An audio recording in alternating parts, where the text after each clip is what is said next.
Il était un fantôme dans sa propre vie, un homme qui commandait des salles de conseil et déplaçait les marchés avec un seul mot. Pourtant, il cherchait un murmure de son passé dans les lieux les plus improbables. Pendant 30 ans, le milliardaire Alastair Finch avait effectué le même rituel. Dans les restaurants les plus exclusifs du monde, de Paris à Tokyo, il commanderait son repas non pas dans la langue locale, ni dans l'anglais de la reine, mais dans une langue privée fracturée forgée dans le feu d'une tragédie d'enfance. C'était une langue de deux, et pendant des décennies, il était le seul restant pour la parler. Jusqu'à ce soir. Dans un coin tranquille de New York, une jeune serveuse entendrait son histoire de fantôme, et avec une simple note manuscrite, elle prouverait que certains échos ne s'estompent jamais vraiment. Alastair Finch n'entrait pas dans une pièce. Il la consommait. L'air lui-même semblait lui déférer en se pliant autour des lignes nettes et impeccables de son costume Tom Ford. Ce soir, la pièce était celle d'Ethelgard, un bastion de vieil argent et de nouvelles cuisines nichées dans un coin feutré de l'Upper East Side de Manhattan. Le chef de salle, un homme nommé Justin, qui se vantait de son imperturbabilité, sentit un tremblement familier d'anxiété alors qu'il menait M. Finch à sa table préférée, la table 12, isolée dans une alcôve avec une vue sur le jardin de la cour privée, une vue qu'Alastair n'a jamais une seule fois reconnue. « Bonsoir, Monsieur Finch. Un honneur comme toujours. » Justin murmura sa voix, une symphonie pratiquée de déférence et de confiance. Alastair offrit un bref hochement de tête, ses yeux gris ardoise déjà balayant la pièce. Non pas avec intérêt, mais avec l'instinct d'un prédateur pour évaluer le territoire. Il était un homme dans sa fin de cinquantaine, ses cheveux d'un argent distingué aux tempes, son visage un masque beau mais sévère sculpté par des années de décision impitoyable. Il était le PDG de Finch Global, un conglomérat avec des tentacules dans tout, de la technologie aérospatiale au capital investissement. Sa valeur nette était un nombre si vaste qu'elle était devenue une abstraction, un titre, un mythe. Mais le mythe était bâti sur une fondation de vide profond et rongeant. Il congédia Justin d'un revers de poignet. Il ne voulait pas la carte des vins. Il ne voulait pas les plats du jour. Il voulait que le rituel commence. Pour Alastair, ces dîners n'étaient pas à propos de nourriture. Ils étaient une séance, une tentative désespérée, longue de 30 ans, pour contacter un unique fantôme. Une jeune serveuse s'approcha ses pas, hésitant. Elle était nouvelle, Alastair pouvait le dire. Les vétérans le connaissaient l'étrange, inconfortable performance qui était sur le point de se dérouler. Ils se tiendraient là, leur sourire professionnel, tendus alors qu'il parlait ses bêtises, et ensuite lui demanderaient poliment de répéter sa commande en anglais. Celle-ci semblait différente. Elle était jeune, peut-être au début de sa vingtaine, avec une cascade de cheveux noirs, indisciplinée, attachée en un simple nœud. Son uniforme, bien que propre, était une taille trop grande comme si elle rétrécissait à l'intérieur, mais c'étaient ses yeux qui retinrent le regard d'Alastair pendant une fraction de seconde plus longtemps que d'habitude. Ils étaient une nuance de saphir profonde et saisissante, et ils contenaient une lassitude qui semblait beaucoup trop ancienne pour ces années. Il n'y avait pas d'admiration en eux, pas de reconnaissance du titan de l'industrie devant elle. Il y avait juste de l'observation. « Bonsoir, monsieur. Mon nom est Lena. Puis-je vous apporter quelque chose pour commencer? » Sa voix était basse et claire, sans l'enthousiasme fabriqué de ses collègues. Alastair ignora la plaisanterie. Il redressa sa colonne vertébrale, un changement subtil qui le fit paraître encore plus imposant. Il s'éclaircit la gorge et se pencha légèrement en avant. C'était le moment. L'espoir si fou et si persistant vacilla dans sa poitrine. Il commença à parler. Les sons qui quittèrent ses lèvres n'étaient pas de l'allemand. Pas vraiment. Ils étaient un écho, une mémoire d'une langue, un dialecte privé forgé entre deux enfants, les froides pièces caverneuses d'un orphelinat oublié dans le Berlin d'après-guerre. C'était une suite de sons gutturaux mélodiques, une comptine sur un oiseau d'argent, et une étoile tombée tordue en une demande pour un strip steak New York saignant avec un côté d'asperge. Il prononça les mots exactement comme il l'avait fait pendant 3 décennies. La cadence, la mélodie enfantine spécifique sur le dernier mot, la légère pause avant la demande de légumes. C'était une serrure, et il cherchait la seule autre personne sur Terre qui détenait la clé. Lena se tint parfaitement immobile. Son visage resta impassible, un masque de neutralité professionnelle. Mais Alistair, un homme dont la fortune était bâtie sur la lecture des micro-expressions de ses rivaux à travers une table de salle de conseil, le vit. Un scintillement, un minuscule, presque imperceptible élargissement de ses yeux saphir. Une inspiration soudaine et nette si silencieuse qu'elle était peu plus qu'une perturbation dans l'air. Chaque autre serveur ou serveuse dans sa mémoire avait montré de la confusion, un embarras poli ou, occasionnellement, un scintillement d'alarme. Il sourirait maladroitement et dirait « Je suis désolé, monsieur, je ne parle pas d'allemand. Pourriez-vous peut-être le montrer sur le menu ?» Lena ne fit aucune de ces choses. Son regard resta fixé sur le sien. Et pendant une seconde terrifiante, exaltante, Alistair se sentit vu. Pas comme un milliardaire, pas comme un client, mais comme le garçon qui avait inventé ces mots. Elle maintint son regard un instant de plus, puis donna un petit hochement de tête presque imperceptible. Elle ne dit pas un mot. Elle se tourna simplement sur son talon et marcha vers la cuisine, son dos droit, ses mouvements délibérés. Alistair se rassit, son cœur martelant contre ses côtes. Une froide terreur mêlée d'un espoir brûlant et inconnu l'envahit. Il avait vu quelque chose. Il en était sûr. Mais quoi? Était-ce de la reconnaissance? Était-ce simplement de la surprise face à son comportement bizarre mieux contrôlé que la plupart? Il agrippa le pied de son verre d'eau, ses jointures blanches. Les minutes s'étirèrent en une éternité. Il regardait les portes de la cuisine, s'attendant à ce qu'elle revienne avec un manager, peut-être même la sécurité. Mais quand elle émergea 10 minutes plus tard, elle portait un plateau d'argent. Les mains de Lena étaient fermes alors qu'elle plaçait le petit panier de pain gratuit et un plat de beurre aux herbes sur la table. Ses mouvements étaient gracieux, économes trahissant rien du tumulte qui faisait rage en elle. Les sons qu'Alistair Finch avait faits n'étaient pas juste des mots. Ils étaient une clé tournant dans une serrure profondément à l'intérieur de son âme, une serrure qu'elle n'avait même pas su qu'elle existait. Ils étaient la mélodie des berceuses de sa mère, les murmures à moitié souvenus d'un passé enveloppé de secrets et de peur. Elle avait été avertie de cela. Il y a un homme, sa mère Annalise lui avait dit sa voix mince et fluette dans ses derniers jours. Il peut me chercher. Il parlera la langue de l'oiseau d'argent. Ne lui fais pas confiance.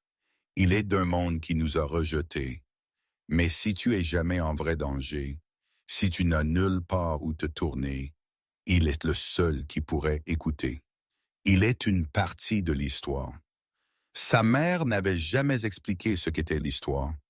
Elle avait vécu sa vie comme une fugitive, les déplaçant de ville en ville, toujours regardant par-dessus son épaule. Lena, ou plutôt Clara, car c'était son vrai nom, avait appris à être invisible, à changer son identité aussi facilement qu'on change un manteau. Après la mort de sa mère d'une maladie soudaine il y a 2 ans, Clara fut laissée avec rien d'autre qu'une montagne de dettes, une boîte de photographies fanées et un avertissement à propos d'un homme qui parlait une langue de fantôme. Travailler chez Etelgard sous un faux nom était juste un autre pas dans une vie de survie prudente. Et maintenant le fantôme était entré, Alistair Finch. Elle connaissait le nom, bien sûr. Il était placardé sur les nouvelles financières, un synonyme de pouvoir et de richesse. Il n'était rien comme la figure sombre des avertissements de sa mère. Il était solide, réel, et il était assis devant elle, ses yeux froids suivant chacun de ses mouvements attendants. Alors qu'elle plaçait le pain sur sa table, son esprit s'emballait. L'avertissement de sa mère était clair. Ne lui fais pas confiance. Mais ainsi était l'addendum, le seul qui pourrait écouter. Clara était en danger. Pas un danger physique, mais un danger lent, écrasant. Les factures médicales de la maladie de sa mère étaient un poids qui menaçait de la noyer. Elle était seule, vraiment et entièrement seule. Dans sa poche de tablier, ses doigts brossèrent contre le petit bloc-notes et un stylo. Une décision rapide et dangereuse se cristallisa dans son esprit. Ne parlerait pas les mots en retour à lui. Cela serait trop direct, trop révélateur. Mais elle devait répondre. Elle devait savoir s'il était l'homme de l'histoire. Elle rencontra le regard intense d'Alistair. « Votre commande a été placée, monsieur. Le chef la prépare maintenant. » Sa voix était une façade calme. Le visage d'Alistair se crispa de déception. Ce n'était rien alors. Juste une jeune femme avec une meilleure contenance que la plupart. Le poids familier de l'échec se reposa sur ses épaules. Il était un fou poursuivant la mémoire d'un enfant dans un monde qui avait depuis longtemps avancé. Il ramassa son verre d'eau, se préparant à endurer un autre repas silencieux et solitaire. Mais Lena n'avait pas bougé. Elle s'attarda près de la table, sa tête légèrement inclinée. Avec une grâce tranquille, elle déchira une petite feuille de son bloc-notes de serveuse. Elle plaça le morceau de papier plié sur la nappe en lin blanc à côté de sa fourchette en argent. Puis elle prononça la seconde moitié de la phrase. Pas la comptine qu'il avait prononcée, mais la réponse. Elle ne la prononça pas à voix haute, elle l'écrivit. Sur le petit morceau de papier en écriture cursive soignée étaient des mots qui n'avaient aucune signification dans aucune langue connue. Pourtant, ils étaient aussi familiers à Alistair que son propre nom. C'était le deuxième verset de la comptine. L'oiseau d'argent vole enfin chez lui là où l'étoile tombée et s'est jetée. Ce n'était pas une traduction. C'était la réponse, le mot de passe, l'autre moitié de son âme. Alistair Finch se figea. Le verre d'eau dans sa main s'arrêta à mi-chemin de ses lèvres. L'air dans ses poumons se transforma en glace. Pendant 30 ans, il avait envoyé un signal dans le vide, et pour la première fois, le vide avait répondu. Son esprit, une machine finement réglée qui traitait des accords de milliards de dollars et des oppas hostiles, s'arrêta. Tout le bruit, toute l'ambition, tout le poids écrasant de son empire disparurent, remplacé par un silence assourdissant singulier. Il fixa la note, le L bouclé, le F élégant. C'était l'écriture d'un étranger, pourtant elle transmettait un message de la partie la plus profonde de sa propre histoire. Il leva lentement ses yeux du papier vers la serveuse. Lena, ou qui qu'elle fût, rencontra son regard. La première fois, son masque professionnel glissa. Dans ses yeux saphir, il vit non pas la déférence d'une employée, mais un reflet de son propre choc, sa propre peur et une profonde tristesse partagée. C'était le regard de quelqu'un qui connaissait aussi l'histoire de l'oiseau d'argent. Sans un autre mot, elle se tourna et s'éloigna, disparaissant dans l'écosystème animé du restaurant. Laissant Alistair Finch seul dans son alcôve, un titan du monde moderne rendu complètement immobile par quelques mots sur un bout de papier. Il ne vit pas le steak quand il arriva. Il n'entendit pas Justin demandant si tout était à sa satisfaction. Il resta juste assis là, fixant la note, alors que le fantôme qu'il avait chassé toute une vie commençait enfin, terriblement, à prendre forme. Le reste de la soirée fut un flou pour Alistair. Il paya l'addition exorbitante en espèces, laissant un pourboire qui aurait pu couvrir le loyer de la jeune serveuse pendant 1 an et partit sans toucher à sa nourriture. Son équipe de sécurité, une paire d'hommes stoïques menés par son chef de sécurité.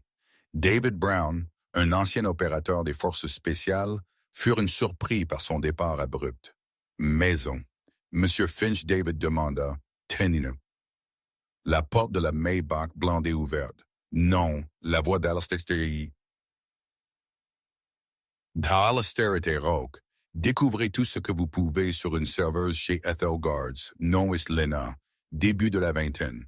Cheveux foncés, yeux bleus. Je veux savoir où elle vit, d'où elle vient, qui est sa famille. Je veux savoir ce qu'elle a eu pour le petit déjeuner ce matin. Utilisez toutes ressources nécessaires. Je veux l'information avant minuit. David, un homme habitué aux requêtes étranges et exigeantes, hocha simplement la tête. Comprise, monsieur. Pendant les quelques heures suivantes, Alistair arpentait le sol de son appartement terrasse surplombant Central Park. L'espace tentaculaire, habituellement un symbole de son succès, se sentait comme une cage.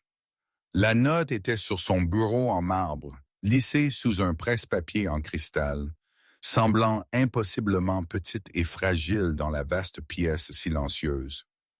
L'oiseau d'argent vole enfin chez lui. Qui était-elle? Comment pouvait-elle possiblement connaître ces mots? Sa sœur, Annalise. Pouvait-ce être elle? Il tira une photographie noire et blanc usée de son tiroir de bureau. Elle montrait deux petits enfants salé-blottis ensemble dans une cour sombre.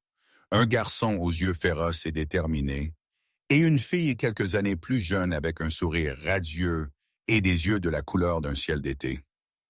Annalise. Elle aurait 53 ans maintenant. La serveuse était une enfant, une fille, une petite fille. Les possibilités tournaient dans son esprit, chacune plus invraisemblable et plus douloureuse que la dernière.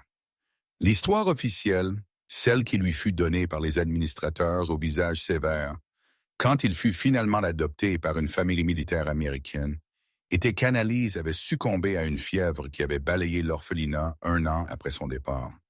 Il avait pleuré, mais une partie de lui, la partie têtue et intuitive qui l'avait fait milliardaire, ne l'avait jamais vraiment cru. Le manque d'une coalition, les dossiers manquants, les réponses évasives, tout cela ressemblait à un mensonge. Son rituel était un témoignage de cette incrédulité, une prière désespérée qu'elle avait en quelque sorte survécu. Juste avant minuit, son téléphone vibra. C'était David. « Nous avons un problème, monsieur. Ou plutôt, un mystère. Expliquez. » Alistair commanda sa voix tendue. La serveuse, Lena, n'existe pas. Le numéro de sécurité sociale qu'elle a fourni au restaurant est un faux. Il appartient à une femme décédée de l'Ohio. L'adresse qu'elle a listée est une boîte postale dans le Bronx. Elle est payée en espèces, travaille en double équipe, et selon ses collègues, elle se tient entièrement à elle-même. Elle est un fantôme.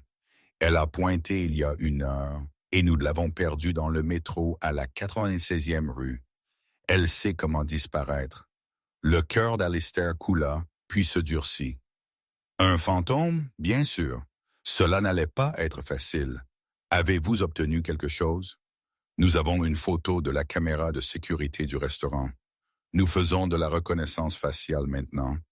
Mais si elle a vécu hors du système, cela pourrait ne rien donner. Il y a une chose de plus, monsieur. Quand elle est partie ce soir, elle a laissé tomber quelque chose. Un de mes hommes l'a récupéré dans l'allée derrière le restaurant.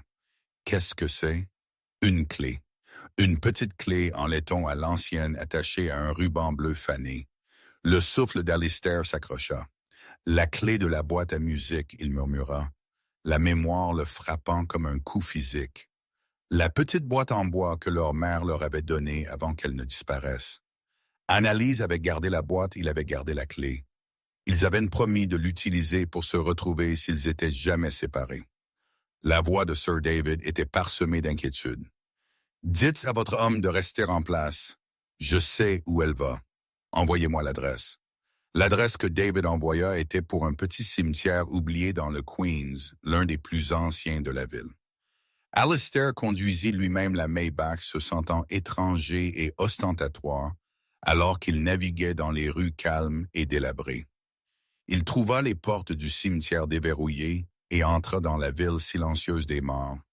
Une seule lumière brûlait dans la petite maison du gardien près de l'entrée. Il marchait le long du sentier sinueux, les noms et dates sur les pierres tombales s'estompant dans le faible clair de lune. Et puis il la vit. Elle se tenait devant une simple tombe sans nom à l'extrémité du cimetière. Ses épaules s'affaissaient, la clé avec le ruban bleu était serrée dans sa main. Il s'approcha lentement ses chaussures en cuir coûteuses, ne faisant aucun son sur l'herbe humide. C'était à ma mère. Il dit, sans se retourner. Sa voix était différente maintenant, dépouillée de son vernis professionnel, brute, avec un chagrin qui semblait sans fond. Elle est enterrée ici. Son nom était Annalise. Le nom frappa Alistair avec la force d'un coup physique. Il trébucha, se rattrapant sur une pierre tombale voisine. Annalise morte. L'espoir qui s'était allumé en lui juste quelques heures auparavant fut éteint, laissant derrière lui une douleur plus profonde que tout ce qu'il avait jamais connu. Elle est morte il y a 2 ans. La jeune femme continua finalement se tournant pour lui faire face. Ses yeux saphir, si semblables à ceux de la photographie, scintillaient de larmes non versées. Elle m'a parlé de toi à propos de la comptine. Elle m'a fait promettre de ne jamais te chercher. Elle a dit que tu faisais partie du monde qui l'a brisé. Brisé. La voix d'Alistair était un murmure rauque. Qu'est-il arrivé à elle? Ils m'ont dit qu'elle était morte. Dans l'orphelinat. La jeune femme laissa échapper un rire amer et creux. Ils mentent. Le monde dans lequel tu vis est bâti sur des mensonges. Mon nom n'est pas Lena, c'est Clara. Et ma mère, ta sœur, n'est pas morte d'une fièvre. Elle fut vendue. L'air dans le cimetière était froid et immobile. Chaque mot que Clara prononça, suspendu comme un souffle gelé entre eux. Alistair sentit le monde basculer sur son axe. Vendu. Le mot était laid barbare, une relique d'un temps plus sombre. Il n'appartenait pas ici dans cette ville dans sa vie. Vendu à qui il réussit à demander sa gorge serrée. À une famille qui voulait une servante, pas une fille, Clara dit son regard fixé sur la parcelle de terre non marquée. Elle ne fut pas adoptée comme toi. Elle fut trafiquée. Un riche industriel avec des connexions à l'effort de reconstruction d'après-guerre, un homme nommé Marcus Thorne l'arrangea. Il facilita les adoptions, mais pour certains enfants, les jolis, les silencieux, les papiers étaient différents. Ils allèrent dans des foyers où ils étaient censés travailler à être invisibles. Annalise avait 10 ans. Alistair sentit une vague de froide fureur.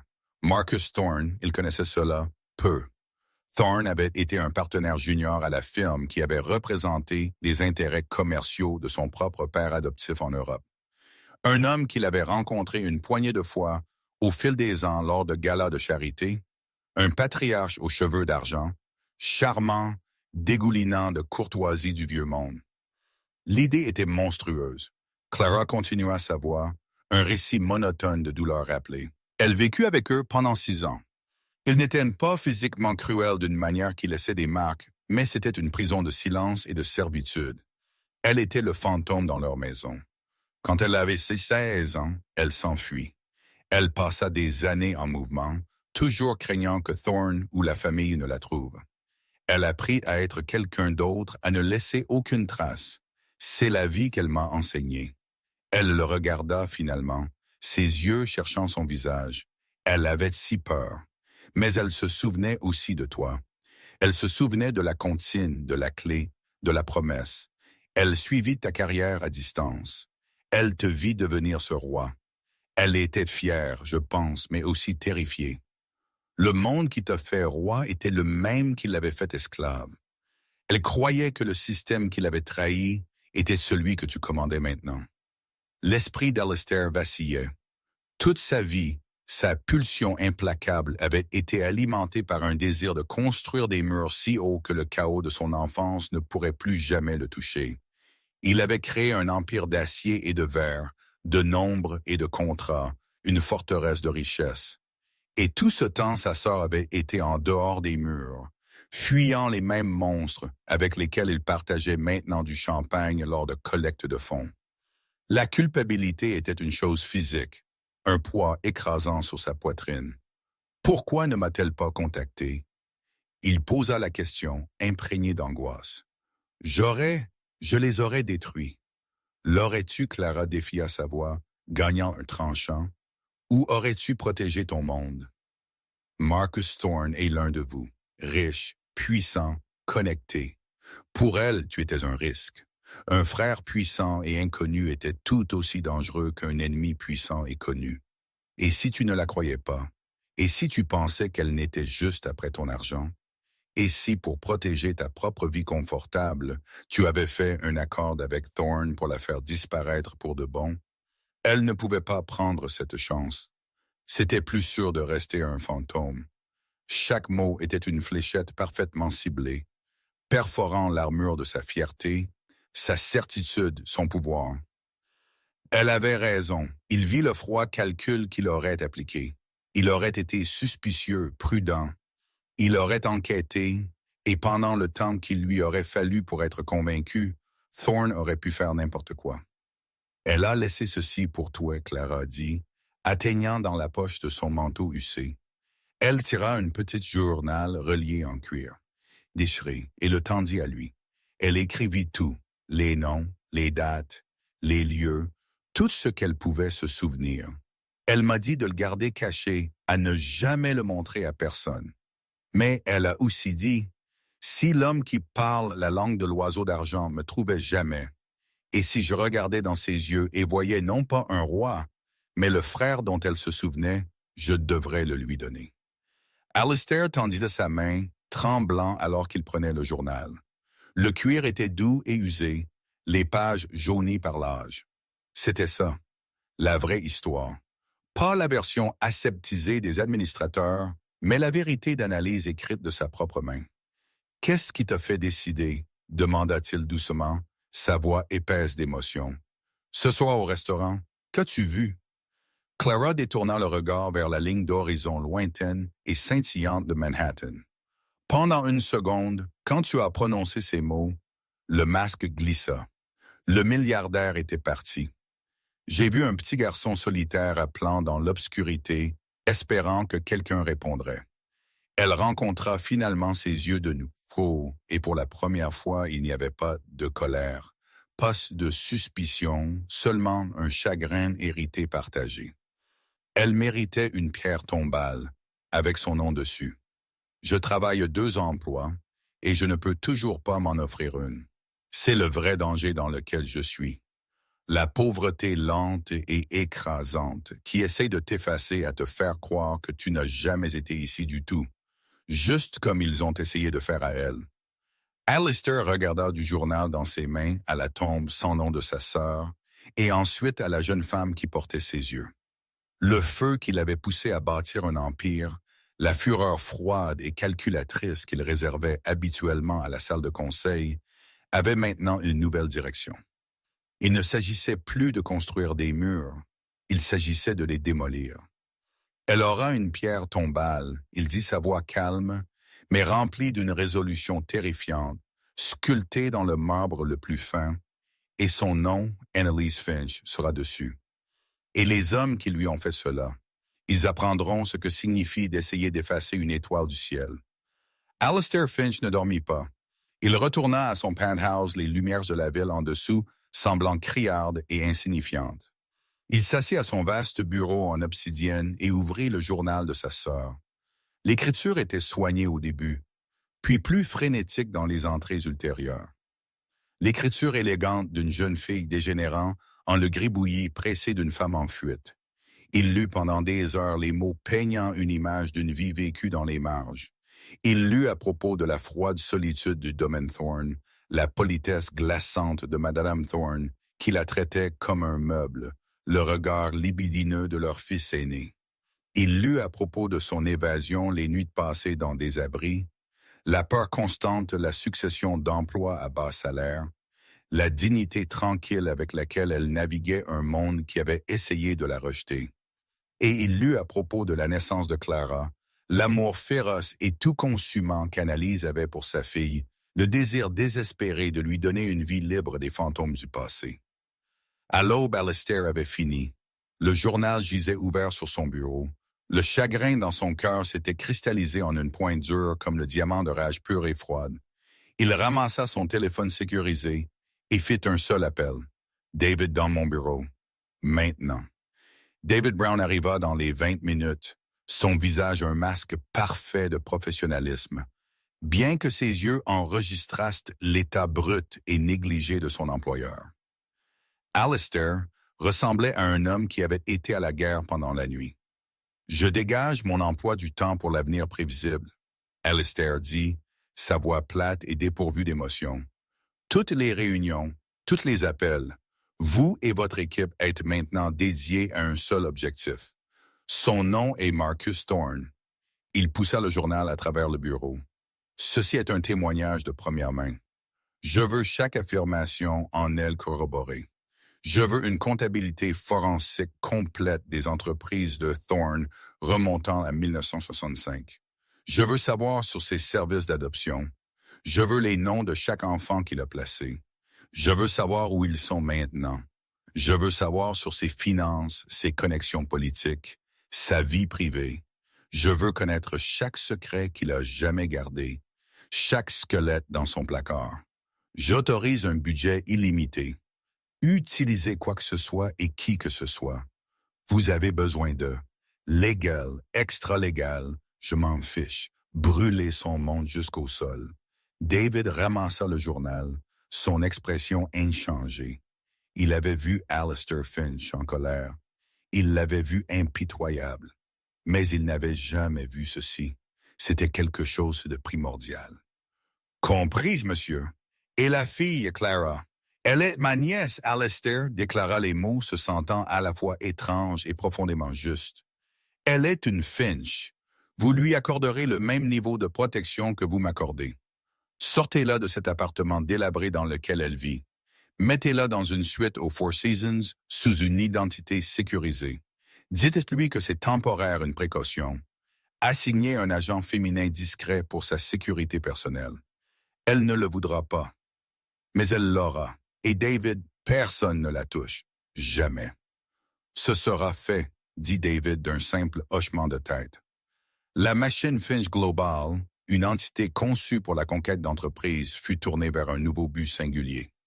L'équipe de David d'anciens agents de renseignement, de comptables judiciaires et de hackers éthiques descendit sur la vie de Marcus Thorne, une plaie silencieuse.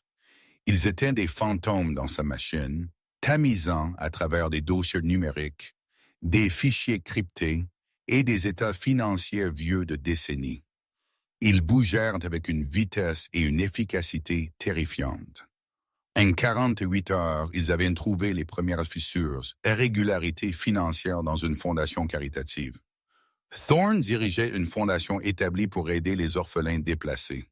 C'était un front, une opération de blanchiment d'argent, avait fonctionné pendant 50 ans. Ils trouvèrent des comptes suisses cachés, des actes de propriété sous des sociétés écrans et un modèle de paiement qui correspondait aux dates de placement d'analyse. Ils trouvèrent d'autres noms, d'autres enfants qui avaient disparu des registres seulement pour réapparaître comme aides domestiques non rémunérées dans les maisons des associés de Thorne. Certains s'étaient enfuis comme analyse, d'autres n'avaient pas eu autant de chance. Une conspiration sombre et tentaculaire de trafic humain, cachée sous un vernis de charité philanthropique, commença à émerger. Pendant ce temps, Clara fut déplacée dans une suite luxueuse avec une vue panoramique de la ville qu'elle n'avait jamais vue que du sol. Elle fut déconcertée par le changement soudain, l'efficacité tranquille de l'agente féminine nommée Sarah, qui était son ombre constante de service de chambre illimité. Alistair lui rendait visite chaque soir. Les conversations étaient gardées au début deux étrangers liés par un fantôme. Il ne lui dit pas les détails de son enquête, il écouta simplement.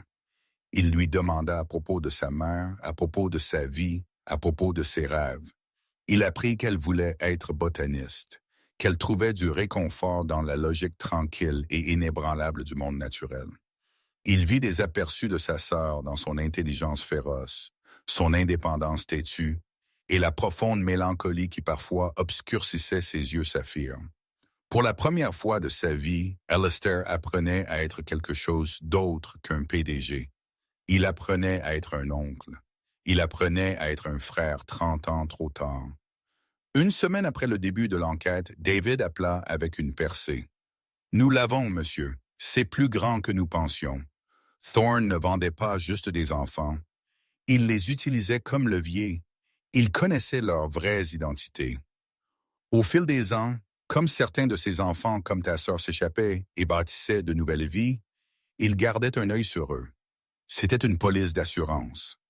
Si l'un de ses clients puissants pensait un jour le trahir, Thorne avait le matériel de chantage ultime, les secrets cachés de leur passé. Il savait où Annalise était. Alistair déclara les mots comme de la glace. « Nous le croyons », David confirma. Nous avons trouvé des fichiers de surveillance cryptés sur plusieurs des enfants disparus. Il y a un fichier fragmenté étiqueté AV. Nous pensons que c'est elle, Annalise Vogel, son nom de naissance. Le fichier a été consulté pour la dernière fois il y a 2 ans, juste au moment où elle est morte. L'implication était glaçante. Thorne avait-il quelque chose à voir avec sa mort? Sa maladie soudaine n'était-elle pas si soudaine après tout? Et il y a plus. David dit sa voix sombre. Thorne sait que nous cherchons. L'un de nos rétrotraçages numériques fut détecté. Il liquide des actifs et fait des préparatifs pour quitter le pays. Il a un jet privé en attente à l'aéroport de Teterboro. Il ne va nulle part, Alistair dit. Sa voix un grognement bas. Le temps des fantômes et des ombres est terminé. Organisez une réunion. Il est temps pour Thorne et moi d'avoir une conversation. La réunion fut fixée non pas dans une salle de conseil, mais dans un lieu choisi par Alistair, la salle caverneuse et vide de l'ancienne gare maritime d'Ellis Island. Alistair avait tiré des ficelles, citant une donation massive à la Société historique pour faire vider l'endroit pour une visite privée en soirée. C'était un lieu de début et de fin, un lieu où les identités étaient abandonnées et forgées. C'était la scène parfaite. Marcus Thorne arriva flanqué de 2 imposants gardes du corps. Il était dans sa fin de 80 ans, mais projetait toujours une aura de pouvoir inviolable. Il était grand, droit comme un I, avec une crinière de cheveux blancs, parfaitement coiffée, et le sourire prédateur d'un homme qui n'avait jamais perdu un combat. Alistair, mon garçon. Il commença sa voix, un baryton doux et cultivé qui dégoulinait de condescendance. Cadre plutôt dramatique. À quoi dois-je le plaisir? Si c'est à propos de cette entreprise minière au Chili, je vous assure que mes gens s'en occupent. Alistair se tenait seul au centre du grand hall, éclipsé par les plafonds voûtés et imposants. Pourtant, il semblait remplir l'espace complètement. David et son équipe étaient hors de vue mais présents. L'île entière était sécurisée. Nous ne sommes pas ici pour parler de mine. Marcus, Alistair dit sa voix résonnant dans la vaste chambre. Nous sommes ici pour parler de la comptine de l'oiseau d'argent et de l'étoile tombée. Le sourire sur le visage de Thorne ne vacilla pas, mais un scintillement de quelque chose de froid et d'ancien apparut dans ses yeux. C'était le regard d'un serpent reconnaissant une mangouste. J'ai peur de ne pas suivre. Les histoires pour enfants n'ont jamais été mon fort. Ne l'était-il pas, Alistair fit un pas en avant. Tu avais un penchant particulier pour une fille de 10 ans nommée Annalise Vogel. Tu l'as cueillie d'un orphelinat à Berlin en 1968. Tu as effacé son nom des registres et l'as vendue en servitude. Tu as appelé cela un placement. Je l'appelle par son vrai nom. La contenance de Thorne se fissura finalement. Un muscle tressaillit dans sa mâchoire. Ce sont des accusations scandaleuses, sans fondement. Calomnie, tu n'as aucune preuve. Oh, j'ai des preuves. Alistair dit sa voix tombant en un murmure dangereux. Il commença à réciter des noms. Les noms des autres enfants du journal d'analyse, les noms des familles qui les avaient achetés, les numéros des comptes bancaires suisses où les paiements étaient acheminés. Il détailla le système de blanchiment d'argent à travers la fondation de l'orphelin avec une précision glaçante. Avec chaque nouveau fait, Thorne semblait rétrécir la façade du puissant patriarche, s'effritant pour révéler le trafiquant vénal et ratatiné en dessous. Ceci est de l'espionnage d'entreprise. Vous avez piraté mes serveurs. C'est inadmissible. Thorne siffla sa voix, perdant son vernis poli. La preuve ne sera pas présentée dans une salle d'audience, Marcus Alistair répondit froidement. Pas au début. D'abord, elle sera livrée anonymement aux familles de chaque politicien que vous avez sur votre masse salariale, aux membres du conseil de chaque corporation avec laquelle vous faites affaire, aux éditeurs de chaque grand journal sur la planète. Votre monde sera démantelé de l'intérieur. Votre nom deviendra un synonyme de monstre. Thorne pâlit, réalisant la nature de l'attaque d'Alistair. Ce n'était pas légal, c'était biblique. Un anéantissement complet et absolu de son héritage. Que voulez-vous? Thorne cracha, ses yeux dardant autour comme s'il cherchait une voie d'évasion. Argent, nommez votre prix. Ce que je veux, Alistair dit, s'approchant si près qu'il pouvait sentir la peur sur le vieil homme, est quelque chose que tu ne pourrais jamais t'offrir. Je veux ma sœur de retour, mais tu ne peux pas me donner ça. Peux-tu, Marcus? Alistair marqua une pause, laissant le silence s'étirer. Tu gardais un œil sur elle. Mon équipe a trouvé les fichiers de surveillance. Tu savais où elle vivait dans la pauvreté, luttant pour élever sa fille. Pourquoi? Comme une police d'assurance. Thorne, acculé et désespéré, joua finalement sa dernière carte pathétique. Il ricana un fragment de sa vieille arrogance revenant. La fille était une fin lâche, une folle sentimentale juste comme sa mère. Mais sa fille, la petite serveuse, elle est toujours une fin lâche, n'est-ce pas, Alistair? Une jolie chose. Ce serait dommage si elle devait rencontrer un accident. La ville est un endroit si dangereux. Ce fut la dernière erreur fatale. Le changement chez Alistair était terrifiant à voir. La colère froide et contrôlée disparut, remplacée par quelque chose d'élémentaire et de volcanique. Il n'éleva pas sa voix. Il n'eut pas à le faire. Tu penses pouvoir menacer ma famille? La voix d'Alistair était à peine un murmure, pourtant elle traversait l'air comme du verre brisé. Tu penses qu'il te reste du pouvoir? Pendant que nous parlions, David, mon chef de la sécurité a été un invité de votre pilote à Teterboro. Votre avion est cloué au sol indéfiniment. Vos comptes offshore, que mon équipe surveillait depuis une semaine, furent gelés il y a 20 minutes par des fonctionnaires du Trésor agissant sur un tuyau anonyme concernant le financement du terrorisme. Les 2 hommes debout derrière vous sont sur ma masse salariale depuis que vous êtes sortis de votre voiture. Ils vont maintenant vous escorter vers une voiture attendant dehors qui vous emmènera au bureau du procureur fédéral, où une équipe attend pour entendre votre confession complète. Thorne regarda stupéfait alors que ces 2 gardes du corps firent un pas en avant, leurs expressions maintenant neutres, leur loyauté transférée.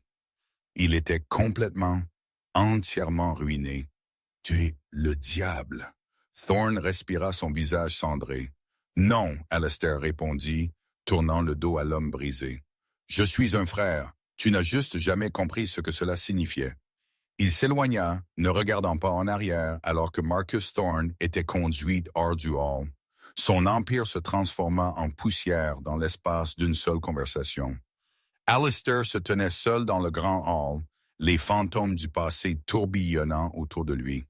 Ce n'était pas une victoire. C'était un ajustement des comptes, et ce n'était que le début. La chute de Marcus Thorne fut rapide et brutale. L'histoire qui éclata n'était pas celle du trafic d'enfants d'après-guerre.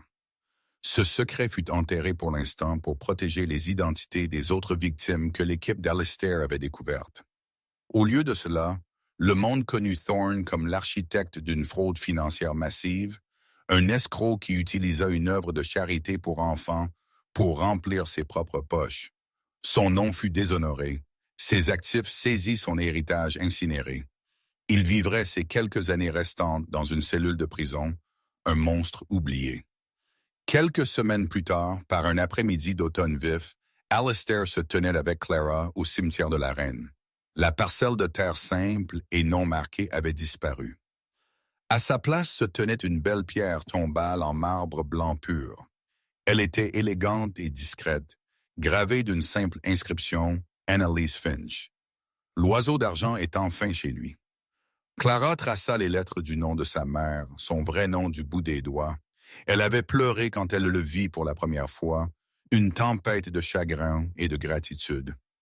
Maintenant, une paix tranquille semblait s'installer sur elle. Elle l'aurait aimé. Elle dit doucement « Merci, Alistair ».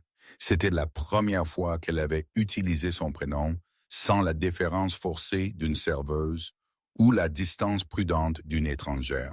Cela sonnait familial. « Je lui dois plus qu'une pierre », Alistair répondit, son regard sur la tombe. « Je lui dois une vie. J'ai passé 30 ans à bâtir un empire, pensant qu'il me garderait en sécurité. Je n'ai jamais réalisé que je construisais juste une plus grande cage. Elle était celle qui était vraiment libre, Clara. Elle t'avait. Ils restèrent dans un silence confortable pendant un moment. Le bourdonnement de la ville une lointaine berceuse. La gêne qui avait défini leur première rencontre s'était estompée, remplacée par un lien ténu et fragile. « Que vas-tu faire maintenant? » Alistair demanda.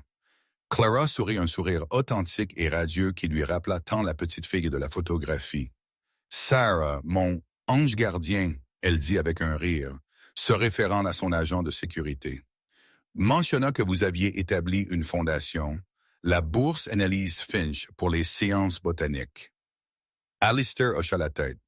Elle fournit des bourses complètes et un financement de recherche. La première récipiendaire a déjà été sélectionnée, devrait-elle choisir d'accepter? Le comité d'admission fut très impressionné par sa candidature, que je pris la liberté de soumettre. Les yeux de Clara s'écarquillèrent, se remplissant de larmes une fois de plus. Mais cette fois, c'étaient des larmes de pure joie. « Tu ne l'as pas fait, je l'ai faite », il dit un rare petit sourire touchant ses propres lèvres. « Tu peux étudier partout dans le monde où tu souhaites. Ta vie est la tienne. Plus de fuites, plus de cachettes. C'était plus que l'argent ou l'opportunité. C'était le don d'un avenir. Un avenir dont sa mère avait rêvé pour elle. » Elle fit un pas en avant et pour la première fois enroula ses bras autour de lui dans une étreinte.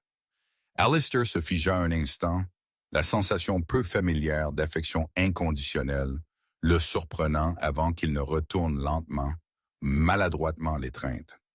Il tenait sa famille, sa seule famille. Quelques mois plus tard, Alistair rendit visite à Clara au vaste jardin botanique de l'université. Il la trouva dans une vaste serre s'occupant d'une collection d'orchidées rares. Elle semblait différente, plus heureuse.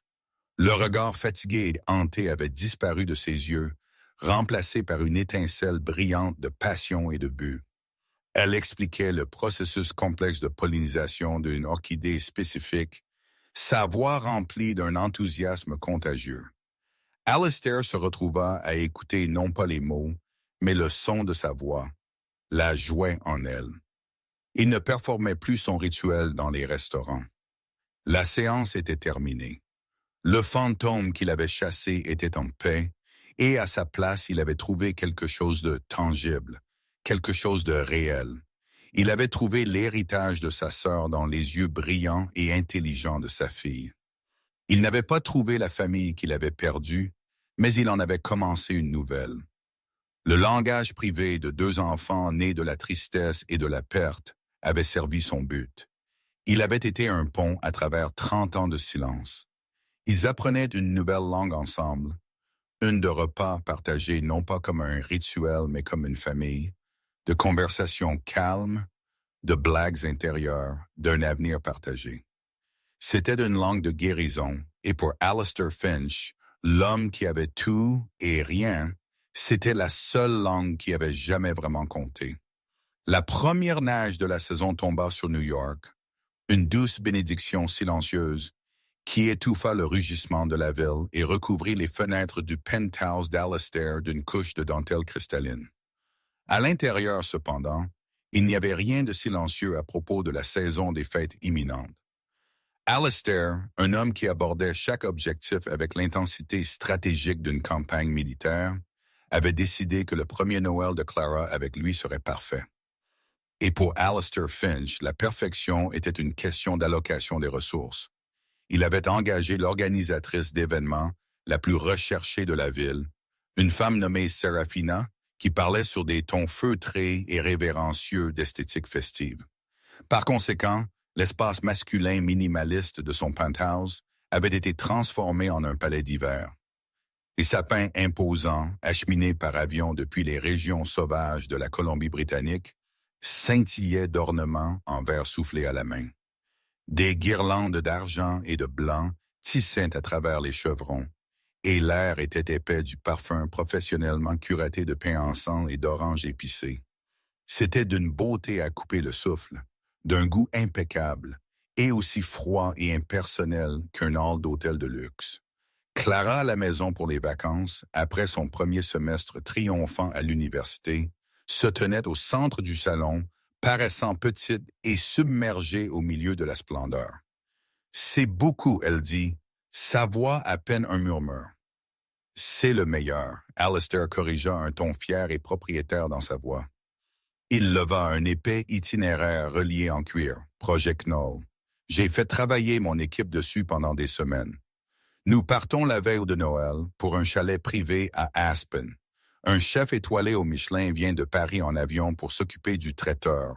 J'ai arrangé un moniteur de ski privé pour toi et pour le jour de Noël, une promenade en traîneau sous les étoiles. Pour les cadeaux, je n'étais pas sûr de ta taille, alors j'ai arrangé qu'une styliste personnelle de Bergdorf's nous rencontre là-bas avec une sélection curatée. Il la regarda, son expression expectative, attendant l'émerveillement et la gratitude qu'il avait si bien payé pour inspirer. Au lieu de cela, il vit une ombre passer sur son visage. La jeune femme brillante et confiante qu'il avait vue s'épanouir parmi ses orchidées avait disparu, remplacée par la Lena prudente et gardée du restaurant. Alistair, elle commença sa voix, douce mais ferme. « Je ne peux pas. » Son front se plissa. « Y a-t-il un conflit d'horaire, je peux déplacer quelque chose? » Le chef est sous contrat. « Non, ce n'est pas ça, elle dit, se tordant les mains. » Elle prit une profonde inspiration, rassemblant le courage de défier le titan qui l'avait sauvée. « C'est juste. Ce n'est pas Noël. Pas pour moi, pas pour ma maman. » Alistair était vraiment perplexe. C'est ce que les gens avec des moyens font. C'est une célébration. C'est une performance. Clara contre-attaqua ses yeux saphirs, rencontrant les siens. « Ma mère et moi, nous n'avons jamais eu d'argent. Noël était la seule période de l'année qui n'importait pas. Nous avions nos propres traditions. Elles étaient petites. Elles étaient calmes. Mais elles étaient les nôtres. » La mâchoire d'Alistair se serra légèrement, un scintillement de son ancien moi impérieux. Il lui offrait le monde, et elle le rejetait. Pour quelle mémoire de pauvreté. Mais ensuite, il regarda son visage à la sincérité profonde et au désir là, et la dureté en lui s'adoucit. Il apprenait toujours cette nouvelle langue, la langue de la famille. « Dis-moi, il mit sa voix plus calme maintenant. » Il posa l'itinéraire relié en cuir sur une table en marbre, le geste une petite reddition. Chaque année, Clara commença un sourire mélancolique, touchant ses lèvres. Nous cuisions des Zimstern, étoiles de cannelle. Ce sont ces biscuits allemands faits avec des amandes moulues et de la meringue. L'appartement sentirait la cannelle pendant des jours. Nous ferions un énorme désordre. Il y avait toujours plus de farine sur nous que dans le bol. Et pendant que nous cuisions, elle me raconterait des histoires. Histoires sur quand elle était une petite fille, à propos de toi. Alistair sentit une vive, soudaine piqûre dans sa poitrine. À propos de moi? Oui. Elle m'a dit comment vous deux faisiez semblant que les étoiles dans ce ciel étaient des trous dans une grande couverture sombre, laissant la lumière du ciel jeter un coup d'œil à travers. Elle a dit, tu étais celui qui croyait que si une étoile tombait, c'était parce que quelqu'un là-haut avait fait une erreur et l'avait laissée tomber. C'était ton travail de la trouver et de la garder en sécurité. Ses yeux brillèrent. Nos biscuits n'étaient pas juste des biscuits. C'étaient les étoiles tombées. Nous les gardions en sécurité. Le titan d'entreprise, l'homme qui déplaçait les marchés et démantelait les ennemis, était silencieux. Il se souvenait. Il se souvenait d'une nuit froide, de deux petits enfants blottis près d'une fenêtre d'orphelinat avec des courants d'air, leur souffle embuant le verre alors qu'il filait un conte pour distraire sa petite sœur de Saheim. Il avait complètement oublié cette histoire, mais Annalise s'en était souvenue. Elle l'avait gardée en sécurité, l'avait polie comme une pierre précieuse et l'avait transmise à sa fille. Alistair regarda autour de lui les décorations opulentes et sans âme, l'itinéraire inutile et coûteux. Il avait essayé d'acheter une mémoire pour Clara quand elle essayait de partager une vraie avec lui. « Annulez-le », il dit, sa voix épaisse d'émotion. Il se tourna vers son assistante personnelle toujours présente qui planait près de la porte. « Annulez tout. Le jet, le chalet, le chef. Dites à Serafina que ses services ne sont plus requis. » L'assistante cligna des yeux, stupéfaite, mais un regard aigu d'Alistair l'envoya s'éloigner en hâte. Il se tourna de nouveau vers Clara. « Montre-moi, il dit, montre-moi comment faire les étoiles tomber. » Et ainsi 2 jours avant Noël, la cuisine stérile et caverneuse du penthouse d'Alistair Finch fut transformée. Des sacs de farine et d'amandes moulues se trouvaient sur les comptoirs en marbre italien. Alistair, maladroit et hors de son élément, portant un tablier ridiculement cher par-dessus son pull en cachemire, lutta pour séparer les blancs d'œufs. Clara riant librement, son visage maculé de poudre de cacao, le guida.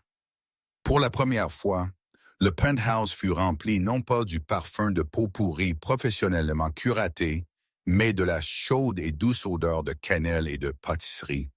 Pour la première fois, ces murs résonnèrent non pas des tons feutrés et des appels d'affaires, mais de rires authentiques. Alors qu'il coupait les formes d'étoiles de la pâte collante, Clara lui raconta plus d'histoires de sa mère, peignant un portrait de la femme résiliente, aimante et drôle qu'elle était devenue. Ce matin de Noël, il n'y avait pas de montagne de cadeaux de créateurs.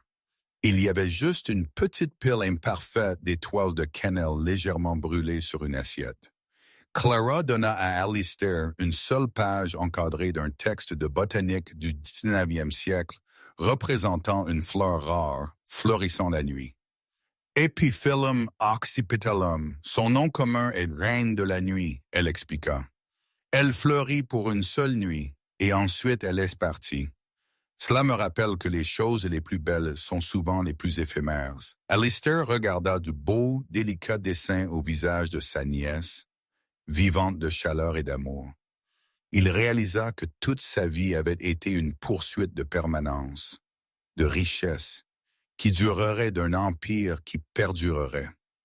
Ici, dans ce moment tranquille, entouré du fantôme d'une mémoire partagée et du parfum de cannelle, il comprit finalement. Il n'avait pas trouvé sa sœur, mais il avait trouvé son étoile juste ici, et cette fois, il savait exactement comment la garder en sécurité. L'histoire d'Alistair et Clara est un puissant rappel que le passé n'est jamais vraiment parti. Il résonne dans les choix que nous faisons, les secrets que nous gardons, les espoirs désespérés auxquels nous nous accrochons. Quelques mots prononcés dans une langue oubliée démêlèrent une vie de mensonges et apportèrent la justice à une femme qui fut presque effacée par le monde. Cela prouve que la famille n'est pas juste à propos du sang que vous partagez, mais à propos des connexions que vous refusez de laisser mourir, les fantômes que vous refusez d'arrêter de chasser. Cela nous montre que même face à une richesse et un pouvoir inimaginables, la chose la plus précieuse qu'une personne puisse trouver est un morceau d'eux-mêmes qu'ils pensaient perdu à jamais. Si cette histoire de perte, de justice et de rédemption vous a ému, veuillez prendre un moment pour appuyer sur le bouton « J'aime » et la partager avec quelqu'un qui apprécie une histoire avec un message puissant.